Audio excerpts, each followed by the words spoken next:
voici les titres. Le président de la République reçoit le ministre saoudien du Commerce et de l'Investissement au milieu des entretiens, le renforcement des relations commerciales et d'investissement entre les deux pays. La commission mixte mauritano-saoudienne couronne ses travaux par la signature de plusieurs conventions dans le domaine du partenariat économique et de l'échange commercial.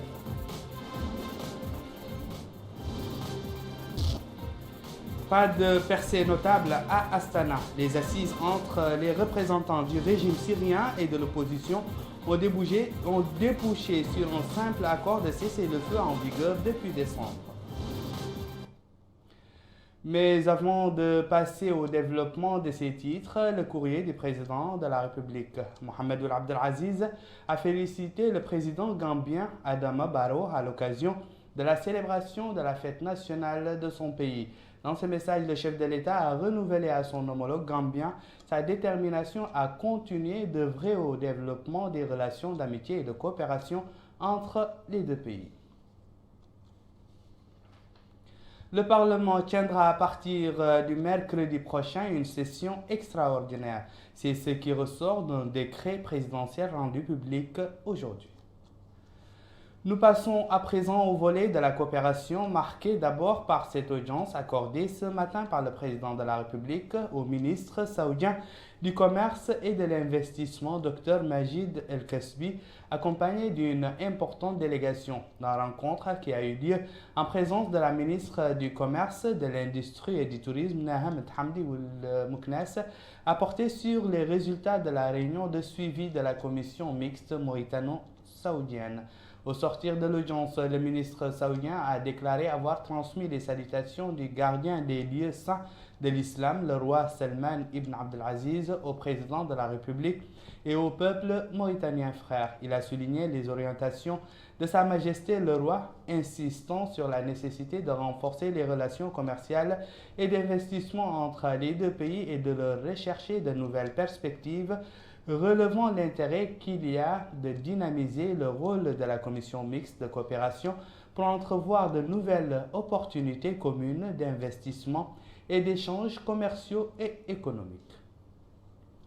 Les relations de coopération mauritano-saoudienne se portent bien, en attestent les résultats de la réunion de la commission mixte de coopération. Celle-ci a été sanctionnée par la signature de plusieurs conventions dans des domaines de développement vitaux. Bokar Baylaba. La Mauritanie et le Royaume d'Arabie Saoudite ont convenu de renforcer et diversifier les différents domaines au terme des travaux de la commission mixte de coopération entre les deux pays. Pour la ministre du Commerce, de l'Industrie et du Tourisme, Mme Naham Hamdi Mouknes, la coopération entre les deux pays est fructueuse. Une coopération touchant des domaines dynamiques du développement, notamment les secteurs de l'infrastructure, de l'appui économique et financier. Elle a rappelé les liens de coopération tissés entre les deux pays frères dans les différentes étapes historiques communes, marquées par un soutien d'Arabie Saoudite au développement économique de la Mauritanie. De son côté, le ministre saoudien du Commerce et de l'Investissement, Dr Majid El-Kasbi, il a souligné la volonté des dirigeants des deux pays de renforcer les relations commerciales et les investissements à travers cette commission mixte de coopération pour entrevoir de nouvelles opportunités communes d'investissement et d'échanges commerciaux et économiques. Et au terme de leurs allocutions, les deux ministres ont signé des procès-verbaux des travaux de la commission mixte mauritano-saoudienne touchant plusieurs domaines, le commerce, finance, pétrole, transport aérien, agriculture, élevage, hydraulique, pêche, entre autres. Nous clôturons ce volet de la coopération mauritano-saoudienne par la séance de travail entre le ministre de l'Économie et des Finances et son homologue saoudien Dr Majid Ben Abdallah Kasbi. La réunion à laquelle ont pris part les ministres du pétrole, de l'énergie et des mines, du commerce, de l'industrie et du tourisme, de l'agriculture et enfin de l'élevage a permis à la délégation saoudienne de suivre un exposé sur les différentes opportunités d'investissement dans notre pays, que ce soit dans les secteurs de l'énergie, des mines, de l'agriculture, de l'élevage et autres. La réunion a permis en définitive aux deux parties de déterminer les stratégies générales destinées à faire profiter les investisseurs saoudiens des opportunités mauritaniennes. Les deux parties ont également convenu, dans une première étape, de tenir une réunion en Arabie Saoudite visant à faire connaître les potentialités d'investissement en Mauritanie.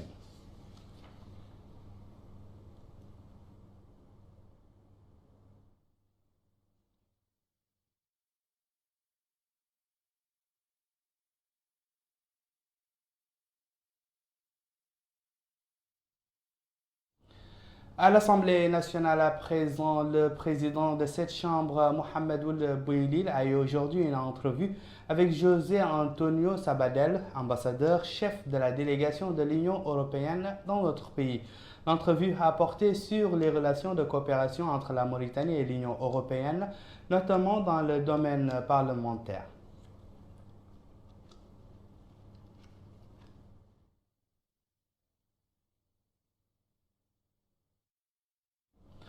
Autre volet de coopération, cette fois-ci entre notre pays et le Sénégal, a touché essentiellement le secteur de la pêche. Le ministre des Pêches et de l'économie maritime, Nani Ould Chrouqa, et son homologue sénégalais, Oumar Gueye, ont saisi l'occasion d'une séance de travail ici à Nouakchott pour réaffirmer d'abord la solidité des relations entre les deux pays et appeler ensuite à la dynamisation de la coopération bilatérale et régionale, notamment au niveau de la Commission régionale des pêches. Abdullah Damaba. Une convergence de vues a été notée au sortir de ces réunions de travail, ce qui s'est manifesté par la volonté affichée de deux parties de relancer la commission sous-régionale des pêches et mutualiser ainsi les patrouilles communes maritimes des deux pays dans la zone frontalière limitrophe. Ces rencontres entre le ministre des Pêches et de l'économie maritime Nani Ould Chrouqa et son homologue du Sénégal Oumar Gueye a permis de passer en revue les questions de l'heure dans le secteur des pêches et les moyens de renforcer et développer cette coopération bilatérale. Elle a aussi été une opportunité pour le ministre des Pêches de rappeler la politique mise en œuvre par les autorités mauritaniennes ces dernières années. Il est vrai que depuis 2015, une nouvelle stratégie a été adoptée en Mauritanie et qui consiste à domestiquer les captures mauritaniennes en terre mauritanienne. Cette politique a été initiée initialement avec l'accord de l'Union européenne en 2012 qui oblige les bateaux pêchant dans nos eaux au transbordement à la rade du port de Nouadhibou. Elle a été consacrée par la nouvelle stratégie et par le nouveau cadre juridique. Toutes les captures réalisées dans notre zone économique doivent être transbordées ou débarquées sur le territoire mauritanien. C'est cette clause, malheureusement, qui n'a pas permis de renouveler ce protocole d'accord entre la Mauritanie et le Sénégal. Depuis l'entrée en vigueur de cette loi et cette nouvelle stratégie, qui prévoit que l'ensemble des embarcations ou flottilles travaillant dans le cadre du régime national doivent avoir un équipage mauritanien, a été mise en œuvre aussi depuis le 1er janvier 2016.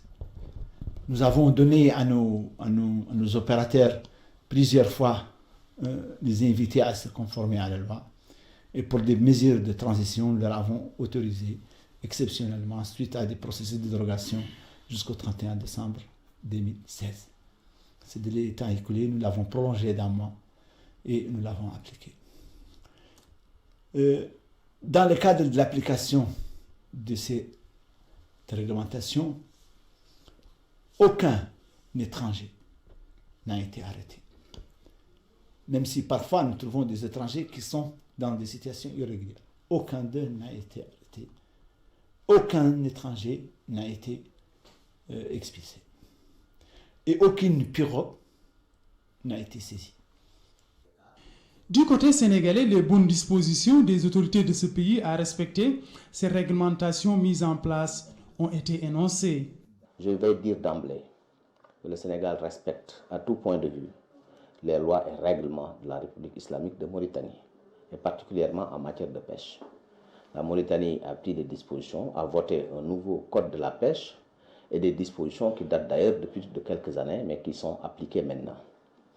La conséquence, c'est que à l'heure actuelle, nous n'avons pas de licence de pêche dans le cadre d'un protocole. Nous n'avons pas signé de protocole en 2016. Étant entendu que les pêcheurs guetnariens pour qui nous signons ces protocoles nous ont demandé de ne pas les signer simplement parce qu'ils ne peuvent pas débarquer en terre mauritanienne. Donc, nous n'avons pas signé.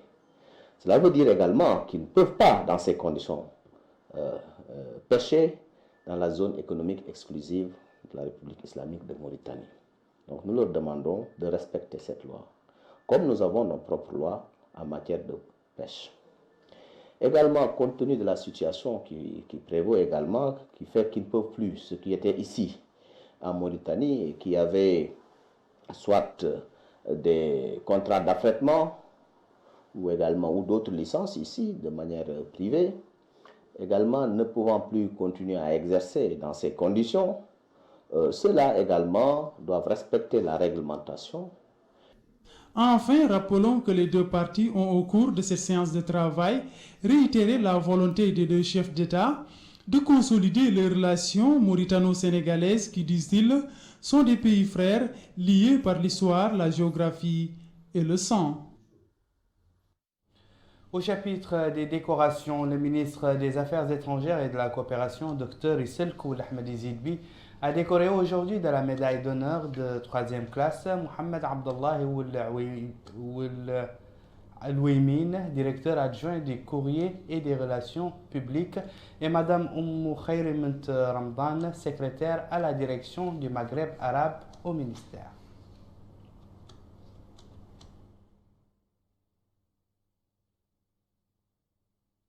Venons-en maintenant aux visites de terrain effectuées par des ministres au niveau de certaines directions relevant de leur département. Nous commençons d'abord par la visite du ministre de l'Équipement et des Transports, Seydina Ali Ould Mohamed Khouna, au niveau de l'Agence nationale de l'aviation civile. Après avoir fait le tour des différentes directions de l'ANAC, le ministre a insisté au cours d'une réunion avec les cadres de l'agence sur l'importance de préserver les acquis enregistrés par notre pays au niveau international. Abdullah Damaba. Première étape de ce déplacement, le siège de l'ANAC, l'Agence nationale d'aviation civile, sur place. Le ministre de l'Équipement et des Transports a été reçu par le directeur général de cette structure, Mohamed Mahmoud Ould Bouassiri, entouré de ses collaborateurs. Seydina Ali Ould Mohamed Khouna a suivi une présentation de l'organigramme de cette institution, son cadre d'action, ses moyens et compétences, à savoir élaborer la réglementation aéronautique et en assurer la supervision et l'application. L'agence élabore et propose la réglementation à mettre en place dans le secteur aéronautique. Créée au mois d'août 2004, l'ANAC a été mise en place afin de doter la Mauritanie d'une autorité d'aviation civile forte. Cette structure a un effectif de 156 personnes. Après cette présentation, le ministre de l'Équipement et des Transports a visité les différents services relevant de cette direction, dont la direction administrative et financière. Seconde étape, la direction des transports aériens, où il a pu se rendre compte du travail qu'effectue cette direction. Le responsable de cette entité a fourni des explications sur les missions de ce service, à savoir le suivi, la réhabilitation ou l'extension de plusieurs aéroports, dont celui de Néma et de Zouérat. Par la suite, le ministre de l'Équipement et des Transports a suivi le programme de surveillance des aéroports de Nouakchott, Nouadhibou et de Zouérat. Cette direction assure aussi la formation initiale et périodique du personnel aéroportuaire relevant de cette structure. Enfin, la direction de la sécurité et de la navigation aérienne a constitué la dernière étape de ce déplacement. Sur place, il a pu s'imprégner des réglementations de la Mauritanie concernant le secteur aéronautique et ceux de l'OACI, Organisation de l'aviation civile internationale. Au terme de cette visite, une réunion a été tenue au cours de laquelle le ministre de l'Équipement et des Transports a exhorté les employés de l'ANAC à préserver les acquis enregistrés par notre pays au niveau international. Il a enfin souligné que le département qu'il dirige est disposé à favoriser tout ce qui est de nature à contribuer à relever la rentabilité de ce service public. Quant au ministre de la Jeunesse et des Sports, Mohamed Ould Jibril, il était lui l'hôte aujourd'hui de la Fédération de football mauritanienne. Il a exhorté la fédération à accorder plus d'intérêt à la frange des jeunes âgés de 12 à 17 ans en lui assurant une bonne formation tant sur le plan religieux que dans l'acquisition des techniques footballistiques. Melika Nakli. Cette visite du ministre de la Jeunesse et des Sports aux différentes infrastructures et projets du sport, le plus prisé en Mauritanie, en l'occurrence le football, a pour objet de s'enquérir de la situation de ce sport dans notre pays. Le ministre s'est ainsi rendu à la Fédération mauritanienne de football. Il a visité les différents bureaux de cette infrastructure. Sur place, il a reçu d'amples explications par les responsables.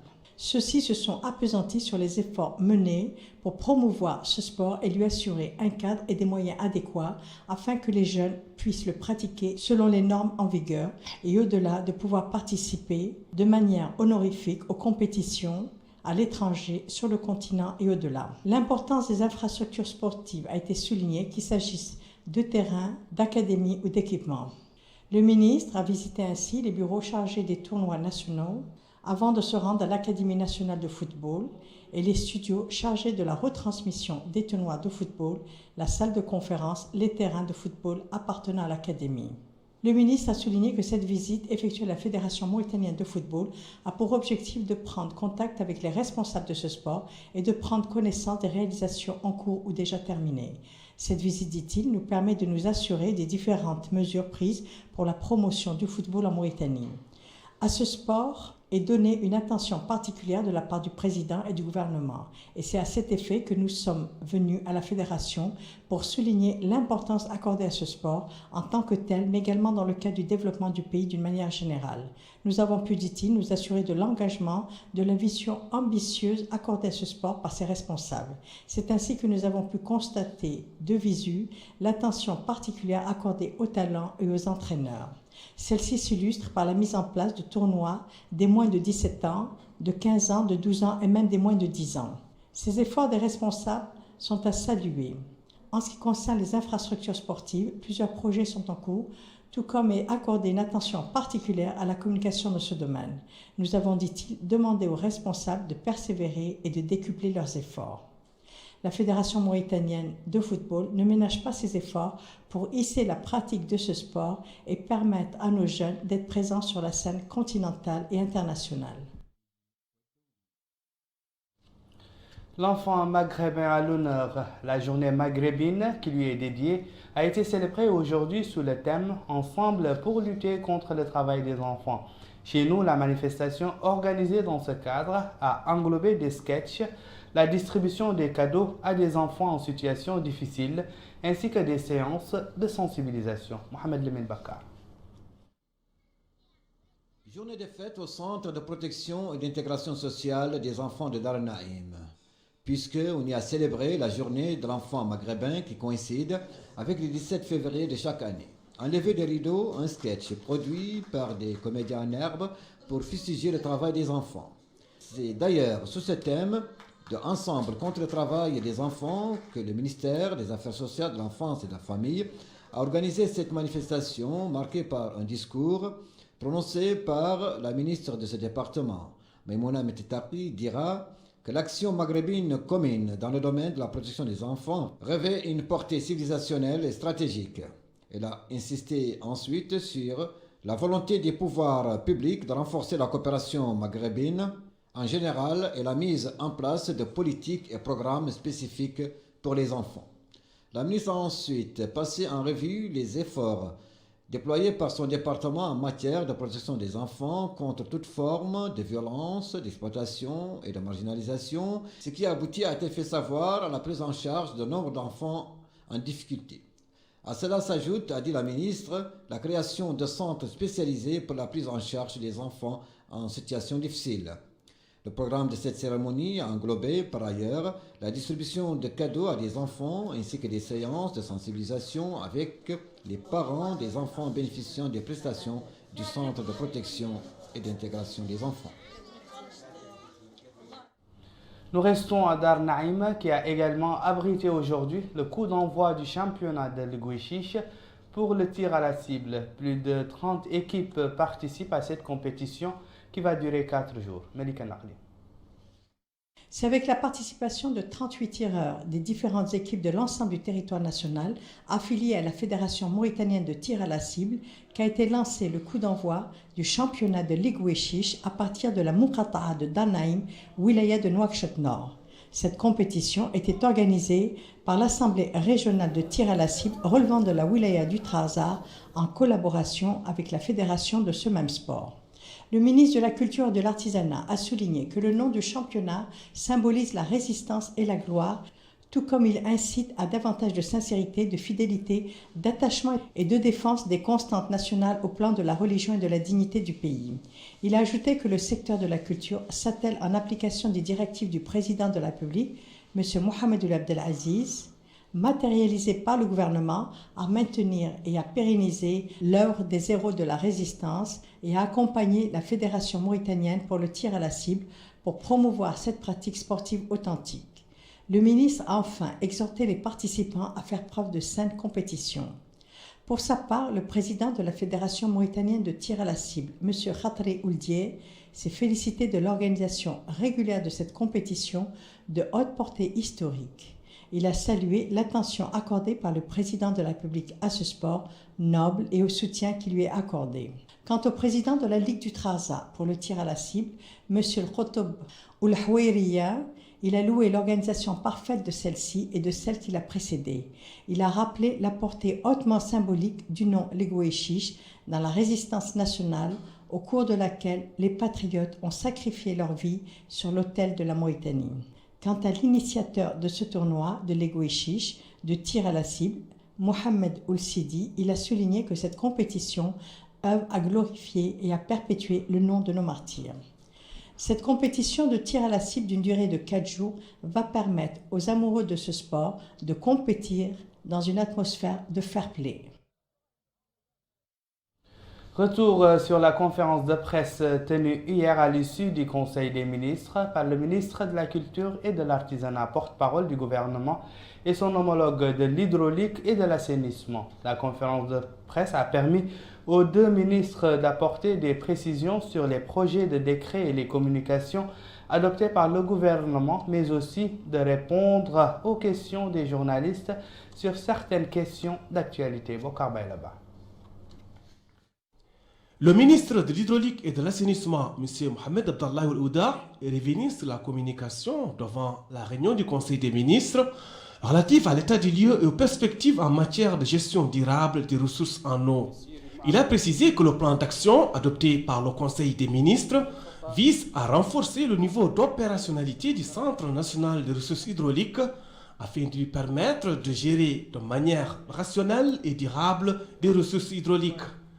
Il a indiqué que ce plan comporte plusieurs points, dont la proposition de créer une commission scientifique de recherche.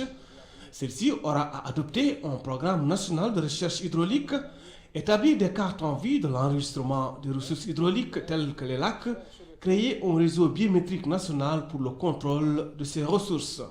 Répondant à une question relative à une rumeur sur un prétendu enlèvement de citoyens mauritaniens au Mali, le ministre de la Culture et de l'Artisanat, porte-parole du gouvernement, Dr Mohamed Lemine Cheikh, a déclaré que le communiqué du ministère de l'Intérieur a révélé qu'il s'agit en réalité de l'arrestation sur le territoire malien de citoyens mauritaniens suspectés par les autorités maliennes.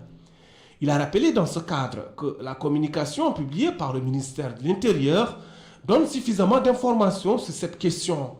Il a ajouté que les autorités mauritaniennes concernées suivent de près cette affaire.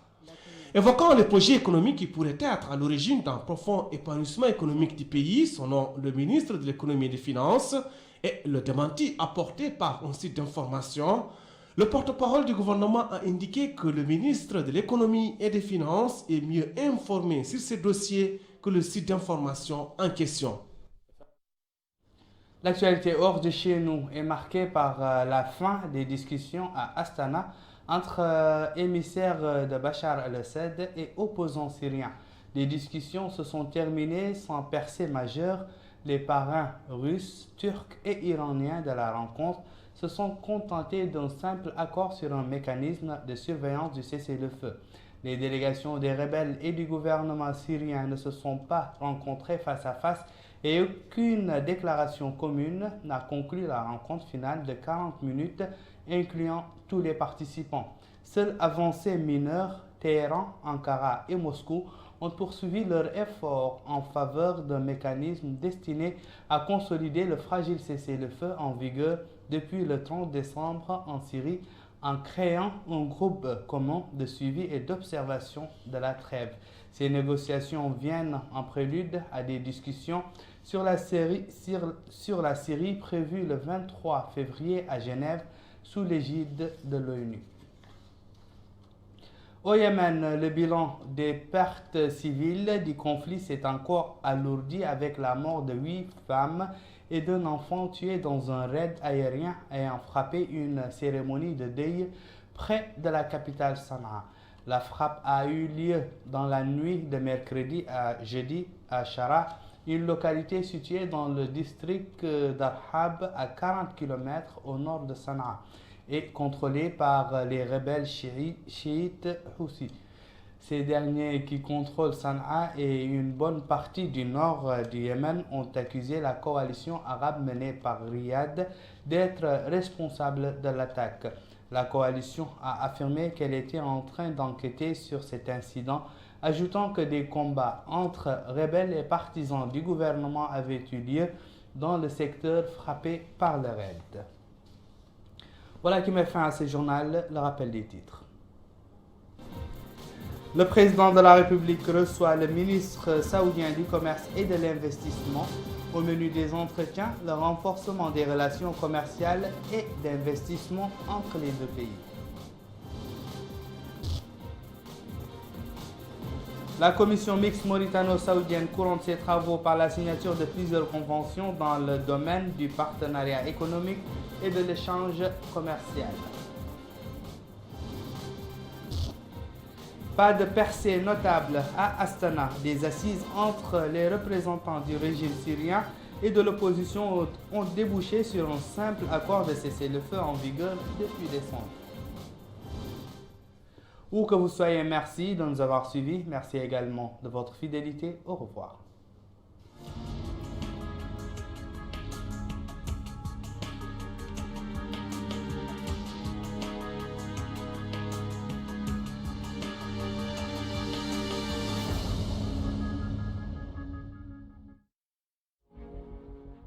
وزارة الإسكان والعمران والاستصلاح الترابي في ميزان الشعب. إلى أين وصل تنفيذ الاستراتيجية الوطنية لتأهيل الأحياء العشوائية وعصرنة المدن؟ ما الحلول المقترحة لإنهاء مشكل النزاعات العقارية والتلاعب بتوزيع القطع الأرضية على المستفيدين من عمليات التأهيل؟ ما الإجراءات المتخذة لعصرنة مدينة نواكشوط وتوفير مساحات وأماكن عامة؟ هل نجحت سياسة تجميع القرى وتوفير المستلزمات الضرورية في مجال المنشآت والتجهيزات العمومية؟ ما الجهود التي تبذلها الوزارة لتوفير السكن اللائق وتطوير الوحدات السكنية في الوسط الحضري؟ ولماذا توقف تنفيذ بعض مشاريعها؟ متى سيتم تنفيذ البرنامج الوطني في مجال الخرائط وتسمية الأماكن؟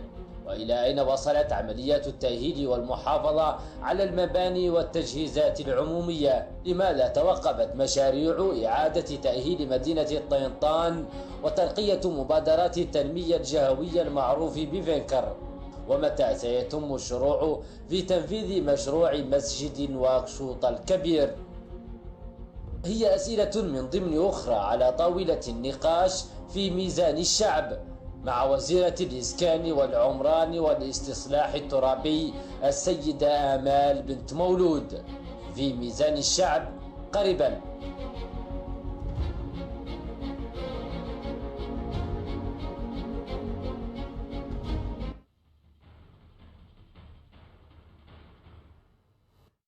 Découvrez les passes confort de Moritel, un max de liberté pour vous connecter sans limite. En ce moment, profitez du bonus 100% spécial week-end sur tous les passes confort. Appelez le 154 et choisissez parmi 3 passes. 500 Ouguiya pour 2 jours de connexion illimitée, 3000 Ouguiya pour 14 jours et 10 000 Ouguiya pour 2 mois de connexion 3G illimitée. Moritel, la meilleure connexion 3G de Mauritanie. Le bonus 100% Ettar. Le bonus 100% Ettar, rechargez votre ligne fixe et appelez tous les opérateurs à 30 Ouguiya la minute seulement. Le bonus 100% Ettar est également valable pour votre ligne fixe Early. Et pour plus de commodité, vous pouvez utiliser les cartes El Jawal pour recharger votre ligne fixe. Le bonus 100% est valable à partir de la carte de recharge de 100 Ouguiya. Moritel, un monde nouveau vous appartient. Profitez jusqu'au 28 février de la promotion exceptionnelle sur les clés Internet de Moritel. Pour seulement 7000 Ouguiya, Moritel vous offre la clé Internet avec 10 jours de connexion gratuite. Stock limité, alors rendez-vous vite dans l'agence Moritel la plus proche et profitez de cette offre exceptionnelle pour vous connecter où vous le voulez sans limite. Moritel, la meilleure couverture 3G de Mauritanie. Les forfaits GratiPlus, la meilleure solution pour toutes vos communications. Étoile 3 VIP vous permet d'appeler avec le même forfait tous les opérateurs nationaux et aussi l'international. Valable uniquement avec les recharges de 10 000 ou 20 000 Ouguiya, Étoile 3 VIP vous procure jusqu'à 40 heures d'appel national et international, en plus de 2 gigas d'internet. Moritel, un monde nouveau vous appartient. فورفيهات GratiPlus الحل الأفضل لجميع اتصالاتكم. نجمة 4 لمكالماتكم نحو الخارج بأخفض تسعيرة. عبئوا ببطاقة الجوال من 100 أوقية إلى 3000 أوقية واستفيدوا من 90 دقيقة من المكالمات نحو الخارج ولمدة شهر. فورفي GratiPlus نجمة 4 متوفر بتعبئات 100 200 300 500 1000 2000 و 3000 أوقية. موريتيل، عالم جديد بين يديك.